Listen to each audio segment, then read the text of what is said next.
Welcome to my brand new channel, Purple Aid Society, where we vibe out in a different kind of deep way. I've got all kinds of playlists from music to audiobooks and even some of the most profound lectures on YouTube. So it's almost like a little university where you can sort of tap in, find anything that you want to jam out to, learn from, the whole thing. But I also have insights of my own that I intend to create playlists for as well. And this video is something that I have pondered for a while until it clicked. So here's the first of many things I think I need to talk about. The fact is, love is changing. And I don't mean the vibe of love itself, it's foundational quantum makeup. I mean, society's ideas around love are expanding through stress. But remember, some of the most valuable metals and crystals are forged through extreme pressure and heat. And love is once again in that forging period. The block is hot. Red pill men are really upset. They're telling us that they're mad that we aren't traditional, quiet, feminine, and care too much about career. And women are retorting with frustrations about our feelings being stifled and personhood neglected. But what's really happening is that love is evolving. It's being forged. The ideas around love are changing, and too many people are not prepared to accept that or to change with it. People these days argue the fact that men and women aren't what they used to be. Back in the day, marriages lasted longer. Women were in the home. Men were the breadwinners. All this according to the trending relationship influencers, and society appeared to be more stable and orderly.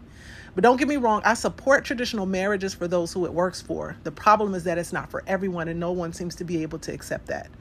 Get that. People can't accept someone else choosing to do what they want to do with their relationships. And since more and more people are opting out of this structure, it's very triggering to those who are attached to the past and unable to adjust to the present. Women caught wind of love's need to evolve decades before men, but it was by force. The feminist movement, for all its flaws and dysfunction, at least offered women the opportunity and freedom of more choices. And the relationships became something that women felt were worthy of deeper consideration versus just a utility. Men and women who don't understand this, they're not like bad or unworthy. They're just late to the game. They haven't caught up to accepting love's evolution. And where men began looking at relationship as an area where personal satisfaction should be included, the indignant are having a hard time accepting that women are emboldened enough to demand happiness in relationships and marriage. Society's picture of marriage is one of these problem areas that people can't seem to get around. Beyond 100 years ago, marriage was solely about ownership. It was a business arrangement where women were deemed property included in a man's assets, and that's why women took the man's last name. He owned them under his last name, under his list of assets. The woman, was owned by him. In many cultures, when a man took a woman to be his wife, he paid a dowry in exchange for her presence to her family to compensate for their loss of working hands within the home. So sometimes that dowry was money, sometimes it was vegetables, sometimes it was animals. If you haven't gotten a chance to see IShowSpeed, is a popular young I said popular. Did y'all hear me say that? Just ridiculous. He's a popular young streamer, young black man, just real fantastic young man. And he did the largest stream of all time this week when he went to Kenya. He's doing a whole tour of Africa right now. And he met with a family. He learned all about the dowry process or what have you. It's really interesting to watch. But anyways, that's kind of how all of this was, 100 years ago and much more, what am I trying to say? And beyond 100 years, it was more about ownership. And a woman's internal happiness, unless the man truly loved her on a soul level, was the least of anyone's priority. Her physical needs were to be provided for, but her actual emotions, like men's at the time, though, were of little concern to the society. But see, then again, human emotion as a technology was a concept where little research or widespread analysis, were offered compared to the research that exists today. Even for children, feelings were seen as a human flaw. Antiquated religious texts describe feelings and attention to them as treacherous. However, society has changed immensely. Technology has advanced, civilization in quantum leaps. After World War II, through necessity, women entered the workforce as the men were shipped off to fight, altering our economy. Now most families can't even thrive without two incomes. The information age has made the world flat, exposing people to the knowledge of human potential, alternative cultural perspectives, and unending opportunity. The concept of relationships has also been a source of minor reflection. It's been my personal observation that men and women are rethinking their own personal value and values and are coming to the conclusion that they deserve more. People are recognizing the disconnect between what they espouse as necessary and what they truly want or need. The human mind is wired to be attached to that which is familiar. Our society and our Western culture has programmed us to see marriage as a simple structure based on gender roles, childbirth, and a home. But none of these priorities actually suffice for the development of the soul, and it's the soul that's being stirred now. Society has programmed people to believe that a relationship is something other than a simple agreement between two people who choose to co-create together. Now it's some badge of honor, a trophy of being worthy enough to being chosen by another. It externalizes personal worth and falsely validates people based on proximity to someone of the opposite sex. And the concept of singleness is demonized and seen as an affront to social acceptability. So people rush to be coupled up, to marry, to have kids, to overwork themselves just to be seen as significant to people who don't matter. I'm going to say it again.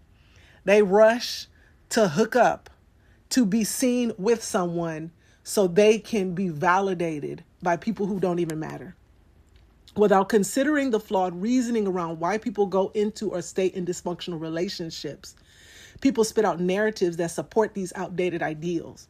Anyone who questions them or forces the culture to address any flaws therein are always deemed to be the problem. They're always conveniently labeled bitter and wounded because the assumption is that these altered perspectives are solely the result of heartbreak rather than free thought. But those thought leaders, those heart rebels, those consciousness disruptors are on the money. On the money, baby. We see a universal shift in paradigm occurring, and we also recognize the opportunity to usher in a greater kind of love, a love that supersedes anything most could even conceive of. I'm starting to see it as like fourth dimensional love, where you can see the whole timeline. I'll do a video on everything I've been learning about the fourth dimension real soon too. We see what no one wants to accept, though, that what we're holding on to from the past doesn't work in a modern society. Today's divorce rate in America is upward of 60%. And sure, it's easy to blame one sex or the other for such a number. It's a convenient justification to focus on who was right or wrong. But it wouldn't be more, wouldn't it be more rational to accept the fact that men and women are opting out of attachments and arrangements that counter their advancing higher ideals? Doesn't that make a little more sense? That makes more sense to me. If it worked, wouldn't it just work?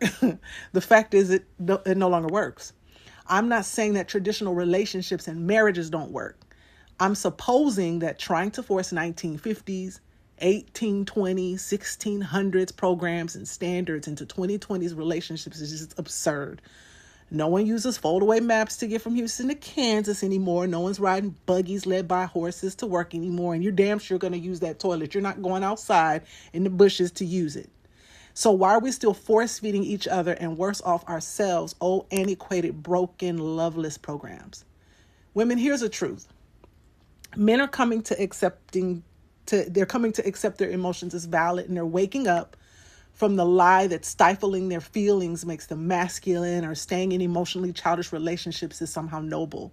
They recognize that they're not ATM machines and that overworking to keep up with superficials will lead them to an early grave, and they're not with it. Yes, men should be driven to provide. Testosterone exists to aid in that purpose. But the provision should be a healthy, stable family environment, not to help you keep up with the Kardashians. Men want to be valued as humans, and though they want to be needed, they actually deserve to be wanted. Many of them are learning that a conscious relationship is possible, and they want a woman who values their being, not just their wallet. They also want a woman who can confide, that they can sort of confide in and talk to, with trust, and a woman they can manifest their higher ideals with. And they might not understand you yet, but like in any evolutionary period, this one is also stressful, and it's a lot of chaos, and that confusion will eventually subside when they settle into their own souls.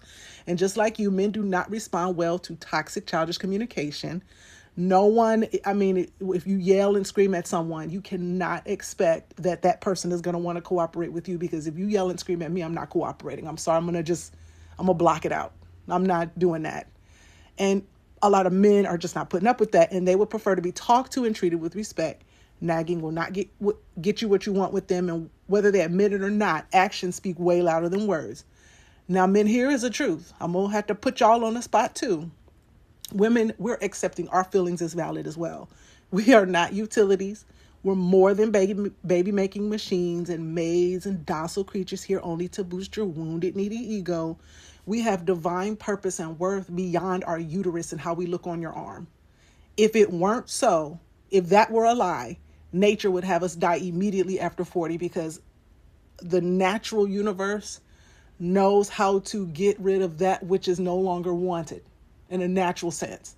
And if we didn't have any value beyond 40 years old as a human being, nature would see to it that we died at 40. I mean, come on. We can't stay boxed inside the house all day. We enjoy amazing experiences and expressing our higher creativity, even that which takes place outside the home.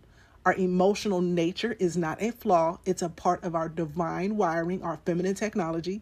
And with the right care, that technology can benefit you greatly. And we are also more than just sex objects. We actually, this might be hard for some of you red pillars, but I'm going to tell you something that maybe you didn't pay attention in school, but we're actually humans that actually bleed blood. We actually breathe the same oxygen. You know, we inhale and exhale that same oxygen that you do. And if, if someone pinches us, it's going to hurt. We're actually humans. We actually have thoughts, ideas, experiences, knowledge, and value that are useful to us and to you. The point of our feminine energy is completely missed if you deduce it down to superficial things like dainty behavior and agreeing with everything you say. She can't do her true divine job in your life if your ego is too sensitive to ever be challenged. The more she knows, the better quality education she has, whether institutional or street, the more success she's able to attain in alignment with her divine purpose, the more knowledge, success, and opportunity you will have access to. Her win is not your loss, but her limits are your blocks. To everyone, we have to overcome relationship fallacies such as ownership and jealousy and insecurity and fear of the opposite sex and ego satisfaction and just objectifying each other. We also have to be courageous and honest enough to go deep. Half-assing pure love is a waste of your time, your lover's time, and a complete disrespect to love itself. Dare to just fucking choose someone you truly love and respect. I mean, just dare to choose that person. Choose to go all in and give it the best and the realest, most authentic of you, the most loyal of you.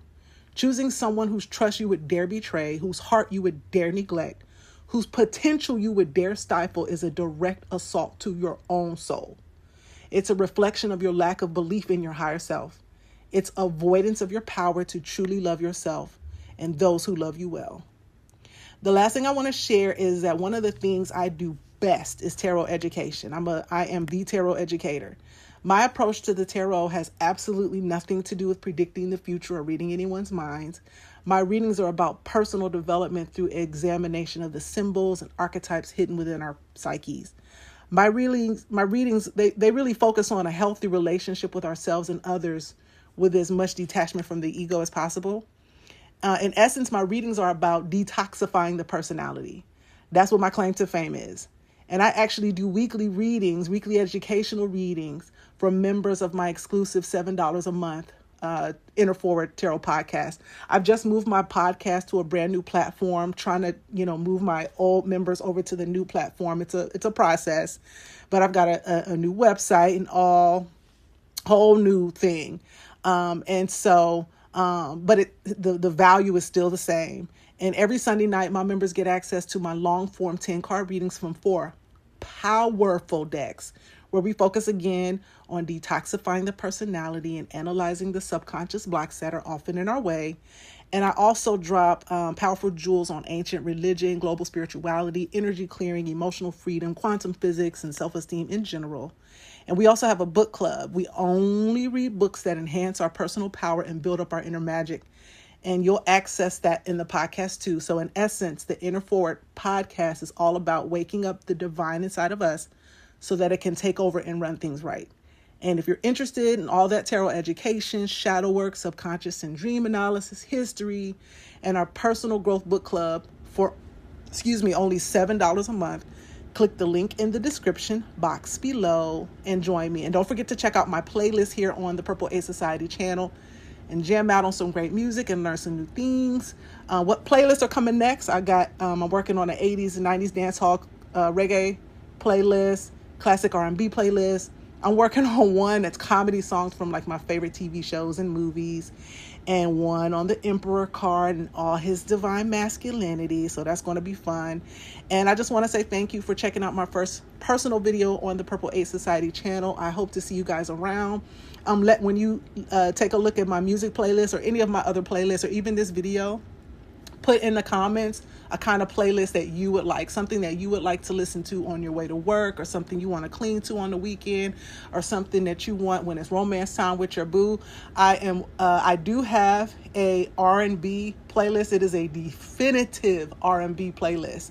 It's on my old personal channel, but I'm also working on trying to move that over to the new channel as well. It's over 200 songs of stuff going all the way back from the 60s all the way up to now. This is for you and your boo on Friday night. When y'all want to have some romance time, I've got the playlist for you. Again, thank you for tuning in. Y'all have a wonderful rest of the day. Bye.